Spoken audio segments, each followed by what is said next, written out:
Hi, I'm Robert Presser. Welcome to a brief overview of Acme's automatic strainer product line designed for intake water, process applications, and wastewater treatment.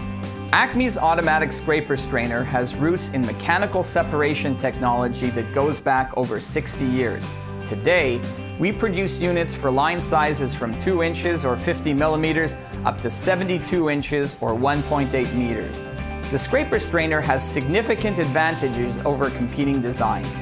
Our brush and blade make contact with the filtration screen and can remove stubborn, sticky solids like biologicals in wastewater treatment to oversized solids directly from river and seawater intakes without clogging or manual cleaning. The Acme strainer is assembled in-house from mechanical, electrical, and electronic components. Starting with a pressure vessel that has been sized for the required flow, then mated with a filtration screen of the desired micron rating and a rotating cleaning mechanism to match. Once mechanical and electrical assembly is complete, the entire strainer is given a second pressurization as well as a complete operational test to ensure that the strainer is ready to operate once it arrives on site.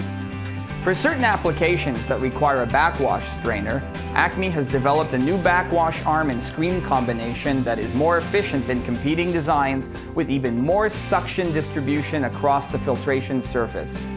Over the years, Acme has provided automatic strainers to clients who thought that they were stuck with a manual or duplex basket strainer solution. We look forward to impressing you with what our engineers can do for you. Thank you for reviewing our brief automatic strainer video. Please see acmeprod.com for more information on our products or call us at 1-888-880-5323.